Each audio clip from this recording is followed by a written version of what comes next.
Should politicians be legally accountable for their manifesto promises? Hello and welcome to the Mark and Pete Show. Yes, all of the political parties are turning on the public spending taps. Promises galore. Well, in fact, the Labour Party has actually promised to give every home in the United Kingdom free full fibre broadband by 2030. And it doesn't end there. It goes on to many other promises. But the other parties are also making bold claims. In fact, the Conservative Party has said it will plant 30 million trees a year by 2025 if it wins the general election. But yes, they've been usurped because the Liberal Democrats have pledged to plant twice as many in the same period. Oh, my word. Well, the British public are aghast. But you see, maybe we should be digging the dirt on the politicians here about being more accountable for their extraordinary claims and promises. Making promises that you just can't keep will show that you are an utter creep. As you continue digging far too deep, all you leave behind is a messy heap. Yes, Clergyman Pete, when you make such bold claims and promises, let's be honest, it doesn't really work out very well. What's your opinion? Well, businessman Mark, I think that keeping promises is generally a good idea. One of the key principles of Christianity is that you're meant to keep your promises. So, you'd expect me to say that, but I think it's especially important when you're talking about someone you're going to elect to government. As you know, in Matthew's Gospel, we have that verse saying, let your yea be yea and your nay be nay. Although I think that phraseology is actually from a song, but that's the gist of it. Its meaning is that if you say something, make sure that it's true. If you make as far as you can, if you make a promise, keep it as far as you can. You don't need to take oaths and say, yes, I swear by Almighty Zeus I'm going to do this. No, you just simply say something. If you make a promise, it should be true. And it'd be nice. That's what I'm saying. Be nice if that were the case with our politicians. But I think the premise that you're putting forward here then, Mark, it comes really from the business world, doesn't it? You're saying if someone makes a promise, a written promise, in a manifesto, I guess I'm putting words in your mouth here, but I guess what you're saying is, why shouldn't it be treated like a contract in business? Exactly. Well, I think this is my point, because for year after year, election after election, politicians seem to have free rein to say whatever they like, and more importantly, make claims. Now, I'm going to be really bold with this commentary and say that, particularly in the United Kingdom, and I think it does apply to other countries as well, that when politicians come out on the political platforms, they get on their soapbox and they criticize one another, that I understand. And you need to have debate. But when you make a promise to say that you will do something, effectively what you're doing is you're buying votes. You're buying in the idea of that somebody will believe you, that you will fulfill that promise. Yeah. And maybe what should happen now is that actually politicians should be legally accountable. So essentially, there needs to be a mechanism where if politicians break that promise, there has to be some kind of punishment. Because if there isn't, it just means that politicians can go about their campaigning and say whatever they like. Now, let's come back to some of the promises that have already been put on the table. Now, the Shadow Chancellor, John MacDonald, has said that the visionary plan, this is particularly with the broadband, this is the idea that every person will have broadband free, certainly by 2030, which in theory is debatable whether that's possible because certain communities still don't have the right infrastructure, would cost approximately £20 billion. Now, what the Prime Minister, Boris Johnson of the Conservative Party, said is this was a crackpot scheme. Well, that's all very well, but his party is making equally as bold claims to say that they will plant 30 million trees by 2025. Now, there's a logistic issue here because where exactly are they going to plant these trees? I don't think they're going to put them in Clergyman Pete's back garden, and that's for sure. But this is going to cost, apparently, according to the Tories, around £640 million, which appreciative is not as much as the bold claim of the broadband. But it still comes back to the fact that, is it practical? And I'm going to say that many politicians have muted these promises in the past. This is not new. In fact, if we dig deeper, the Conservative did mention, even when Theresa May was Prime Minister, that we would actually have more trees planted. That hasn't happened, has it? No, it hasn't. These sort of promises, which seem to me to be really pandering to people, that you're not quite buying their votes, but what you're doing is the only reason you're putting forward that policy as being on your manifesto, the reason it's important, is because you have identified as a block of voters who are connected by this one belief, right? We'd like fast broadband. We feel left out.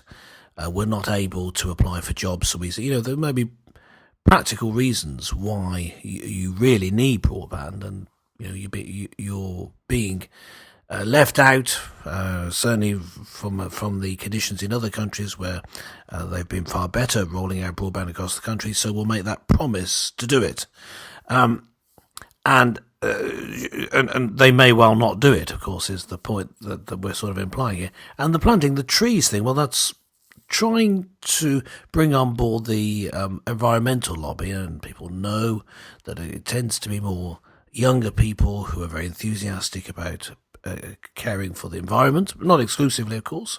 We here on the Mark and Pete Show are great fans of the environment. We live in it all the time. But it's the bold claim, which I think is the difference. Yeah, that's what I mean. So what they're doing is they're making these over-the-top claims to get through to these particular groups. Now, the question is, if you were somehow, and I don't know exactly how it would be worked, but let's look at the principle to start with. If the promises made in manifestos were somehow made in such a way that you as a party, or maybe maybe it's actually the people putting together the manifesto rather than the party as a whole, I don't know how it would work, are legally accountable for the promises. They have to put them into practice. Then you wouldn't make such over-the-top claims, would you? Well, I have an idea, which is that in many ways there is a sort of a mechanism already. Mm-hmm. So there is a law which states that you can only spend a certain amount of money on your campaigning. Now, I accept that that's a different thing. But what you can do is you could put a law in place that your scorecard, which is matched against your manifesto, should be something that then is made accountable during this. And we've already got it, folks. Yes, a law on the fixed term of government. So that's already in there.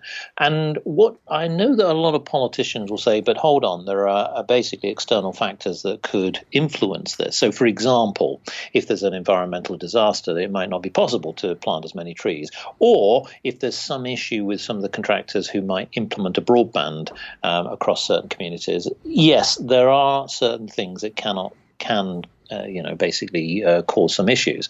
But the point being is, if they don't implement the policy, and if they're not seen to be implementing their manifesto, then and we've seen certainly in the last 3 or 4 terms, i.e. governments, not even coming close to their manifesto. And this is where I think there needs to be greater accountability. Now, there is a fine which could happen to, first of all, the party. Mm-hmm. So many people have said, and this is a broader issue, that in the United Kingdom, the political system, and including the party system, is broken.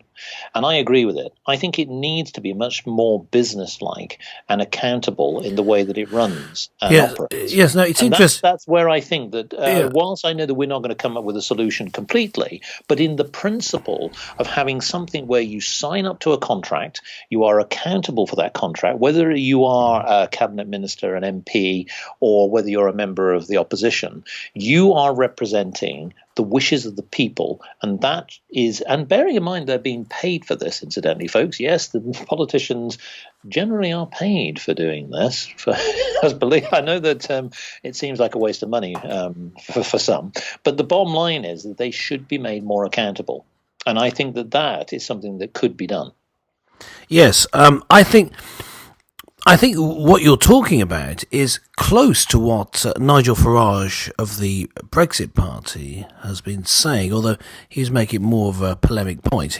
He was saying, I don't believe in manifestos. We're not going to have a manifesto because the way they've been treated, manifestos have been treated, manifesto now means lies to many people. So he's going to call what's effectively his manifesto a contract with the people. And if that were actually taken as read, rather than just making a political point, maybe he is more serious than that about it. Then you are making a contract with the people, so therefore you should be accountable for it. There are already, as you say, certain rules about what you can put in a manifesto, and there is a convention within government if you have a pledge in your manifesto, you become the government and you put forward a bill in order to put what you've put in your manifesto into law, then it won't be opposed by the House of Lords. That's the convention anyway. I know conventions just lately in Parliament have been thrown to the wolves, but I think we may be getting back to more of normality, maybe. But certainly that has been the convention and has continued. And so you've got agreement from Parliament that they're going to effectively try and allow you to put laws into place as long as they were in your manifesto. That's fair enough. Well, you could have something that works the other way. I don't know quite how this would work because we're talking about the machinations of our ancient Parliament. But so if you put them forward as a bill, then you're assisted. What if you don't put them forward as a bill? You've had it in your manifesto, but you don't try and do it. There should be a mechanism the other way. However that works. Not just simply, what I'm saying is then, legally, fine, but how do you cope with that? What is the way in which it is measured? What is the way in which your discipline is effected? Is it by a court or is it by the House of Lords? It might be something useful the House of Lords could do. Well, it may be, and there is another mechanism as well, and that's the Treasury, and that is that the obviously the Chancellor of the Exchequer, who would normally set out his plans, obviously in agreement with the Prime Minister and the Cabinet, but essentially sets out their fiscal policy year on year, and those mechanisms and triggers determine where the money is spent. Now, I think that this is where it ties back to the manifesto again, in the sense that we would hope that politicians, even on a campaign trail, have thought through their policies, folks. Yes, actually thought it through. Yeah. And actually, and we believe, even in the situation we're in today, whether you're a follower of the Conservatives, the Labour Party, or the Liberals, it doesn't, or any others for that matter. But the fact is that usually what we're presented by these politicians is a manifesto. By doing so, they should have thought it through, particularly with the way that the money is spent. And those triggers and mechanisms that when the Chancellor goes to actually address Parliament and, of course, ultimately the public, he's setting out those policies tied to the manifesto, as opposed to what seems to happen, the whims that sort of appear at that particular moment. Too many short-term mechanisms are put in place. I understand that what many politicians are screaming right now, the listeners, are saying, but you can't be so rigid. You have to have flexibility. I agree. And that's where the modeling comes in, because you for example, in business, and here's a simple golden rule of thumb, which typically happens in business. I mean, let's say, for example, if you're spending money on marketing, you set out your plan, you apportion it against a certain range of policies.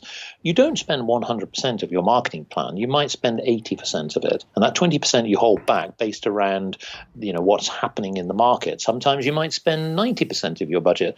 Occasionally, you might even spend 100%. The point being is, in the modeling of the way that you manage your business, it's tied to your policies, and it's consistent. And this is the key, because this is where I think it's gone wrong. It's certainly when you run a business, you want consistency and you want long-termism. Whilst at the same time you can react to the short-term issues. And unfortunately, politicians have only been looking at the short-term issues. And this is why I believe that when people are out on the campaign trail making false promises, and I'm going to say that's what they have been, and I'm going to cite one which many students, sadly, will probably be sadly sort of tearful in the promises that were made by Nick Clegg of the Liberal Party when he claimed that that all student fees would be paid for. And of course, it's famous today in the United Kingdom as such a bold claim and promise. It could never be made. And as it turned out, of course, many students had to still continue paying for their fees in the same way. And it still resonates today with a certain audience. And that's only one example, but we could cite many others. And that's where the accountability comes in. The party should be tied to the manifesto in a way that is signed up in a more rigid way. Yes, and in doing that, you would make quite a hefty political statement in the governments, parties get away with it, basically. I mean, the SNP in Scotland has kept, very little of its promises in its manifesto, and they get away with it because people vote for them because they've got Scottish in the name. Yes, they get away with it because of their identity, is what I'm saying. Well, so you can flap with whichever direction the wind's blowing. Yes, so. But if you're held more accountable to your manifesto, it will make it more obvious, and so I think that's what I mean. As Jimmy Cliff said, who sang the song and wrote the song that I was referring to, based on Matthew 5:37, "Let your yea be yea, or your no be no." Jimmy Cliff says, and this is relevant in the chorus of the song. Says, "I won't sing it. Of course, obviously I could. Please don't.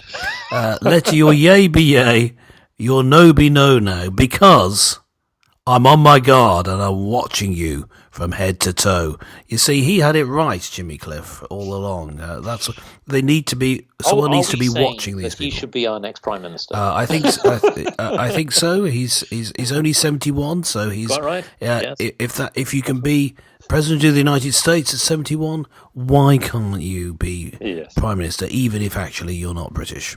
It doesn't matter. We don't care. It doesn't matter to me. Somebody's got a good policy. Yeah. Yes, and I think it is, just to sort of conclude this subject, that what we're seeing, and we'll see it more and more, folks, that the campaign trail that we're seeing is that it is a mechanism where I think that we know that it gets the headlines.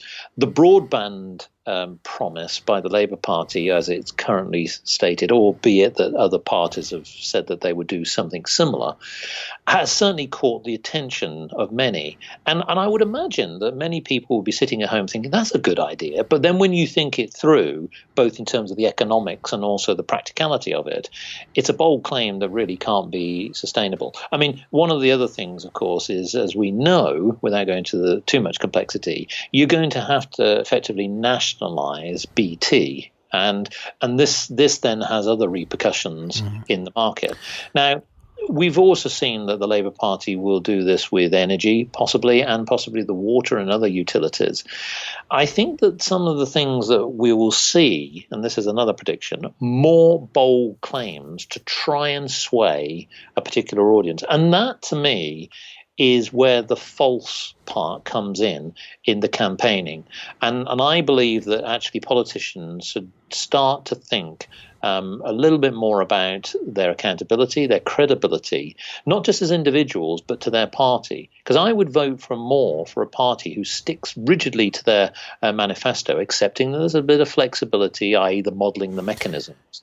But the British public in particular, and in any other society, whichever country has to vote in a leader or a party political group, would trust a group more if they follow through their promises. Well, if people were trying to get what we were looking for, a little bit more confidence from political parties that they're making long-term planning. The constant mantra, Mark and Pete, long-term plan, Yes. long-term. If they were planning long-term, they'd want to have credibility. They want to be seen as parties of integrity so that they could be in power long-term. And it just seemed to me that parties aren't doing that. They're only thinking from election to election, and they're not thinking of their long-term credibility, which they should be. If they want to govern properly, they need to be there for a reasonable amount of time. Indeed. Well, listeners, what do you think? I mean, we've got our party political exponents all digging ditches and digging holes, planting trees for the media show. Yeah. And it seems to be going well for them. But yes, as we indicated at the beginning of the show, it's certainly after they've dug deep, very deep, it leaves a messy heap behind. What do you think? Why not log on to markandpete.com and let us know your thoughts? Well, I'm sure that we'll see more bold claims and pledges come out over the campaign. Let's see what happens. Well, thanks for listening to the show. Join us next time for more colourful conversations with Clergyman Pete and Businessman Mark.